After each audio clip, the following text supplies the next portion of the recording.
अच्छा मान लो मांग का सिंदूर ना भरा हो, गले में मंगलसूत्र ना हो, तो हम लोग क्या समझते हैं भाई ये लाला खाली। और मांग का सिंदूर भर गया हो, गले में मंगलसूत्र लटक गया हो, तो हम लोग दूर से ही देखकर समझ जाते हैं कि ये है हिंदू राष्ट्र वाले बाबा, सनातनियों के सिरमौर, हिंदू धर्म के ध्वजवाहक, बागेश्वर वाले बाबा धीरेन्द्र शास्त्री। इनके मुखारबिंद से जो ये सुंदर सुंदर शब्द निकले हैं, उससे नारी की प्रतिष्ठा बढ़ती है, स्त्री सम्मान में चार चांद लगता है। इससे स्त्रियों का अपमान बिल्कुल नहीं होता है। स्मृति ईरानी को इनके बयान से कोई दिक्कत नहीं है। अंजना ओम कश्यप, चित्रा त्रिपाठी जैसे एंकरानी को भी कोई परेशानी नहीं है, क्योंकि वर्ण व्यवस्था में ये सबसे ऊंची कुर्सी पर विराजमान है, यानी धरती के देवता हैं। इनके लिए कोई भी अपराध की श्रेणी में नहीं आता है। नमस्कार, वर्णिका में आप सभी का स्वागत है। आपके साथ मैं हूं संतोष सारंग और आप देख रहे हैं हम सबका पसंदीदा कार्यक्रम शब्दों की सत्ता। मित्रों, आज के इस एपिसोड में हम अपने मूल विषय पर बढ़ने से पहले आपको हम एक और ऐसे नेता का बयान सुनवाना चाहते हैं जो भाजपा के दुलारे हैं, जो सनातनियों के प्यारे हैं। पहले कहते थे 100 बच्चों के साथ हुआ, अब कहते हैं 1000 बच्चों के साथ हुआ। क्या मैं शिलाजीत की रोटी खाता था रोज? इनके बयान से तब मीडिया मंडी में ना कोई चिल्लम पों हुआ, ना सियासी अखाड़ों में कोई बवाल हो हल्ला हुआ। हाँ, थोड़ी बहुत निंदा जरूर की गई। ये तो छोड़िए, ये तो छोटे मोटे लोग हैं। इन सब के रिंग मास्टर हमारे विश्व गुरु, अमृतकाल के स्वामी, डंकापति, विष्णु के अवतार पीएम मोदी के जो बयान स्त्रियों के सम्मान में निकले, वे भारत के इतिहास के स्वर्णिम पन्नों में दर्ज हो गया। पीएम मोदी ने कांग्रेस की विधवा कहा था। पीएम मोदी ने जब कांग्रेस की विधवा कहा, जब 50 करोड़ की गर्लफ्रेंड कहा, जब बेटी पढ़ाओ बेटी पटाओ जैसे शब्द उनके मुंह से निकले, तब मीडिया मंडी के जो एंकरानी हैं, उनकी घिघी बंध गई थी। जो सनातनियों के जो अखाड़े में जो बड़े बड़े संत महात्मा हैं, जो तलवार लेकर सिर कलम करने के लिए तैयार बैठे होते हैं, उन सब का ढेकुआ खुल गया था। ये बातें मैं क्यों कह रहा हूं? कल्पना कीजिए, बिहार के मुख्यमंत्री के मुख से जो बिहार विधान मंडल में जो शब्द निकले, जो बयान उन्होंने दिया चर्चा के दौरान, ये बातें यदि हमारे विश्व गुरु के मुंह से निकल जाता तो क्या इतना हो हंगामा, इतना शोर शराबा होता? क्या मीडिया में लगातार 2-3 दिनों तक, वो उस मीडिया में जिसे लोग मनु मीडिया, कुछ लोग गोदी मीडिया कहते हैं, उसमें कोई शोर शराबा होता? क्या अंजना ओम कश्यप ट्वीट करती? क्या सुधीर चौधरी इस पर कुछ बोलते? बिल्कुल सन्नाटा पसर जाता। आखिर इस मुद्दे पर लगातार नीतीश कुमार को घेरने की कोशिश क्यों हो रही है? इस बात को समझने के लिए आपको सामाजिक न्याय और हिंदुत्व के बीच जो वैचारिक संघर्ष है, उसको समझना होगा। आखिर वे कौन लोग हैं जो लालू प्रसाद यादव को चोर कहते हैं, चारा चोर कहते हैं, जबकि उसी मामले में ब्राह्मण जाति से आने वाले भूतपूर्व मुख्यमंत्री जगन्नाथ मिश्रा को कोई चारा चोर क्यों नहीं कहता? उनको क्यों भुला दिया गया कि वे भी एक चारा घोटाले के एक आरोपित थे? दरअसल ये पूरा मामला सामाजिक न्याय के जो आंदोलन है, जो फूले, पेरियार, अंबेडकर, जगदेव बाबू, रामस्वरूप वर्मा, सोनेलाल पटेल, कर्पूरी ठाकुर, कांशीराम से लेकर लालू, शरद, मुलायम तक ये जो आंदोलन आया और इसकी जो धाराएं बहीं, और उसके बाद जो मंडल को काटने के लिए कमंडल लाया गया और आज के डेट में उसी कमंडल के गुब्बारे को फोड़ने के लिए नीतीश कुमार ने जो कास्ट सेंसस करवाया और उसके बाद सामाजिक, आर्थिक और शैक्षणिक जो रिपोर्ट जारी की और उसके बाद जो आरक्षण का दायरा है, SC, ST, OBC के आरक्षण का जो दायरा है 50% से बढ़ाकर 65% उन्होंने कर दिया और EWS को मिलाकर 75% कर दिया। दरअसल परेशानी इससे है, पेट में मरोड़ इससे है इन लोगों को। लेकिन इसका सीधे सीधे इसका विरोध कैसे करें? दरअसल मोदी जी ने एक बहुत बढ़िया काम किया कि सवर्णों को, कमजोर वर्ग के सवर्णों को 10% आरक्षण देकर आगे का रास्ता साफ कर दिया। जगदेव बाबू ने, लोहिया ने आबादी के हिसाब से हिस्सेदारी की बात की थी।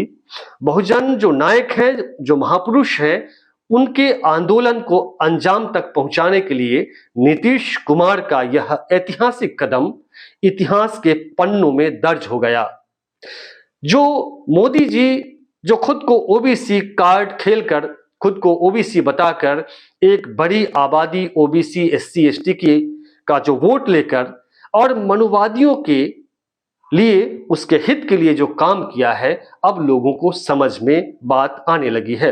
नीतीश कुमार और तेजस्वी यादव की जोड़ी ने जो ऐतिहासिक कदम उठाया है, उसने राष्ट्रवाद, जो छद्म राष्ट्रवाद है और फर्जी हिंदुत्व है, उसको बुरी तरह से शत विशत कर दिया है। अब इसका सीधा विरोध कैसे करें? दरअसल मंडल आंदोलन के समय देश भर में जो सामंती जातियां हैं, जिसने बहुजन के अधिकारों को छीन कर रखा, उसे सदियों तक प्रताड़ित, अपमानित किया, उनके पेट में अचानक ममोड़ उठा और देश भर में मंडल कमीशन की रिपोर्ट का विरोध हुआ, ओबीसी आरक्षण का विरोध शुरू हुआ। मीडिया में इसको लेकर इसके खिलाफ लिखा जाने लगा। लेकिन आज चूंकि जो खुद ये कहकर बहुजन समाज के प्रतिभाशाली युवाओं को कोसते रहते थे कि ये आरक्षण वाले हैं, खुद अपर कास्ट के लोग EWS लेकर कम कट ऑफ में नौकरी कर रहे हैं। अब सीधा मुकाबला कैसे करें? तो खैर ये बात हुई कि कैसे नीतीश कुमार को टारगेट ये लोग कर रहे हैं। नीतीश कुमार चूंकि सामाजिक न्याय की बात करते हैं, बहुजन समाज की बात करते हैं, इसलिए इन्हें गालियां दी जा रही हैं और लगातार मीडिया में इनके खिलाफ डिबेट किया जा रहा है। नीतीश कुमार से सुशील कुमार मोदी से लेकर भाजपा के बड़े बड़े नेता इस्तीफा मांग रहे हैं। इनके इस बयान पर मुझे हंसी आती है और अफसोस भी होता है। दरअसल भाजपा वाले कहते रहते हैं कि हमारे यहाँ इस्तीफे की परंपरा नहीं है। जब उनके यहाँ इस्तीफे की परंपरा नहीं है तो वे किस मुंह से नीतीश कुमार से इस्तीफा मांग रहे हैं? नीतीश कुमार के उस बयान के खिलाफ मुजफ्फरपुर में एक अधिवक्ता ने परिवाद दायर किया है। खैर ये तो लगातार अभी नीतीश कुमार और तेजस्वी यादव को टारगेट किया जाएगा, इसमें कोई दो मत नहीं है। लेकिन एक बात और जिस पर हम आपका ध्यान ले जाना चाहते हैं, ये लोग वे हैं जो बलात्कारियों के सम्मान में तिरंगा यात्रा निकालते हैं। ये वे लोग हैं जो बलात्कारियों को माला पहनाकर स्वागत करते हैं। ये वे लोग हैं जो मणिपुर में महिलाओं को जब नंगा घुमाया जाता है तो इनके मुंह से एक शब्द नहीं निकलता है। दरअसल मोदी ने अभी जब यह प्रकरण सामने आया, नीतीश कुमार के उस जो प्रजनन के मुद्दे पर, जो जनसंख्या नियंत्रण के मुद्दे पर दरअसल उन्होंने जो कुछ भी कहा, उनकी नीयत बिल्कुल साफ थी। उनका चरित्र जो है कभी दागदार नहीं रहा और संयमित बोलते भी है। इसके बावजूद गलती से उनके मुंह से जो शब्द निकल गए, दरअसल शब्दों के चयन में थोड़ी सी चूक हो गई उनसे। इसके बाद प्रधानमंत्री मोदी ने कहा कि आप कितना नीचे गिरोगे। मोदी जी, आपसे शायद कोई कम ही नीचे गिरता होगा। आप याद कीजिए, जब तिरंगा लहराने वाली जो महिला खिलाड़ी है, उनने जब सीधे आरोप लगाया कि ब्रजभूषण शरण सिंह ने उसके साथ यौन उत्पीड़न किया, उसके बावजूद आपने एक शब्द नहीं बोला, तो आप कितना नीचे गिर गए थे, ये जरा जरूर बताइएगा। और यहां अंत में मैं यह कहना चाहता हूं कि वह नेता सबसे महान होता है जो अपनी गलतियों को तुरंत स्वीकार कर ले और खुद के शब्द वापस कर ले। नीतीश कुमार ने जब चौतरफा निंदा हुई उनके बयान की, तो उन्होंने सामने आकर, मीडिया के सामने आकर तुरंत अपने शब्द वापस लिए और उन्होंने कहा, बार बार कहा कि मैं क्षमा चाहता हूं। उन सनातनियों से पूछता हूं कि जिनके धर्म ग्रंथों में लिखा है कि क्षमा ही सबसे बड़ा धर्म है, तो आप फिर क्षमा कर दीजिए ना। बीजेपी में कोई ऐसा नेता, चाहे ब्रजभूषण शरण सिंह हो, चाहे प्रधानमंत्री मोदी हो, चाहे रमेश बिधूरी हो, किसी ने क्या कभी माफी मांगी? भाजपा में न माफी मांगने की परंपरा है, न इस्तीफा देने की परंपरा है। इस मामले में नीतीश कुमार ने यह साबित कर दिया कि वाकई वे नेता हैं, चूंकि उन्होंने तुरंत माफी मांगी और अपने शब्द वापस कर लिए। फिर इसके बाद भी लगातार हंगामा करने का मतलब है कि उन्हें आरक्षण का दायरा बढ़ाने से और कास्ट सेंसस कराने से दिक्कत है। और अंत में मैं अटल बिहारी वाजपेयी जी को याद करते हुए इस एपिसोड को हम खत्म करेंगे। अटल बिहारी वाजपेयी का सम्मान सभी दल के नेता करते थे। वे आजीवन कुंवारा रहे और उन्होंने स्वीकार किया था कि मैं कुंवारा हूं, लेकिन ब्रह्मचारी नहीं हूं। अब ऐसे लोगों को हमारे समाज में या हिंदू धर्म में ही आम लोगों को क्या कहता है? लोग यही कहता है ना कि यह इसका चरित्र गिरा हुआ है। फिर अटल बिहारी वाजपेयी शान से उन्होंने अपनी कुर्सी पर बैठकर, प्रधानमंत्री की कुर्सी पर बैठकर और देश पर राज किया। आज उनकी पुण्यतिथि पर पुष्पांजलि अर्पित की जाती है। महात्मा गांधी ने कहा था कि आप 100 बार गलतियां करो, लेकिन उसे स्वीकार करो और एहसास हो जाए तो आपकी तमाम गलतियां माफ है। और वही नेता सर्वमान्य नेता कहलाता है और वही नेता महान नेता कहलाता है जो अपनी गलतियों को दोहराता नहीं है और अपनी गलती सामने आकर स्वीकार कर लेता है। इस एपिसोड में बस इतना ही। इस मसले पर आप क्या सोचते हैं, कमेंट सेक्शन में जाकर जरूर लिखें।